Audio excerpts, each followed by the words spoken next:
Gracias, señora presidenta. El Hospital de Alcañiz y el de Teruel son ya, en el poquito tiempo que llevo en esta Cámara, pues un tema reincidente, y ya hemos en determinadas ocasiones hablado tanto como con el consejero como con el resto de grupos.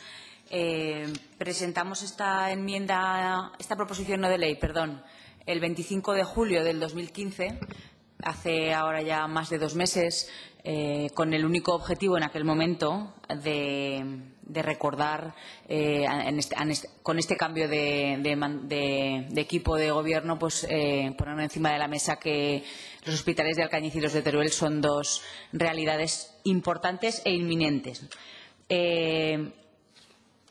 Sí que es verdad que en estos 2 meses ha habido muchos cambios desde que presentamos esta proposición no de ley, que por cierto es la primera que se debate en esta comisión y, por lo tanto, como digo, yo creo que es un tema que está encima de la mesa para todos los grupos. Pero en estos 2 meses, desde que la presentamos, han habido muchos cambios, ¿no? Ha habido muchas idas y venidas del consejero de Sanidad, del consejero de Presidencia, sobre los plazos del Hospital de Teruel, sobre los plazos del Hospital de Alcañiz. Lamban dijo en mayo, en plena campaña electoral, que él sí que se comprometía a que por lo menos el de Alcañiz estaba en funcionamiento en 2019. Y entonces tenemos esa sensación de como que ha habido mucha información y no tenemos muy claro si realmente el actual Gobierno tiene una apuesta clara y decidida.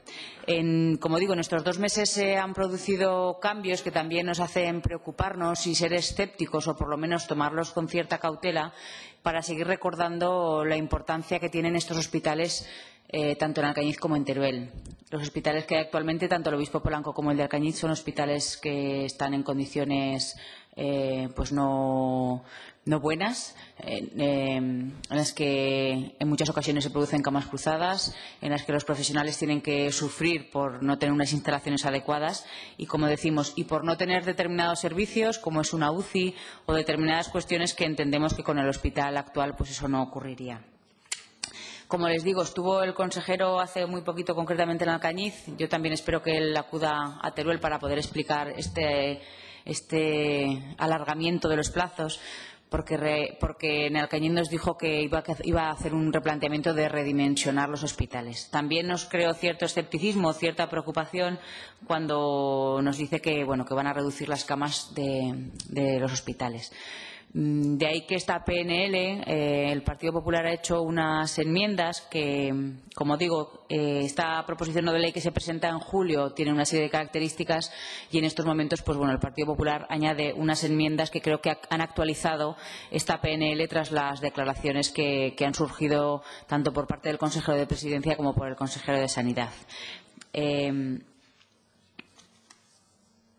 El Partido Popular va a aceptar las enmiendas, el Partido Aragonés va a aceptar las enmiendas del Partido Popular. Sí que me gustaría también el apoyo del resto de los grupos, que, como les digo, es una proposición no de ley que el único objetivo que tiene es que siga vivo en esta Cámara la importancia de estos 2 hospitales y que no nos olvidemos de ella. Nada más y muchas gracias. A continuación, la portavoz del Partido Popular dispone de 5 minutos para presentar las enmiendas. Gracias, señora presidenta. Efectivamente, el Grupo Parlamentario Popular ha presentado una enmienda a la proposición no de ley presentada por el Grupo del Partido Aragonés porque, como decía la señora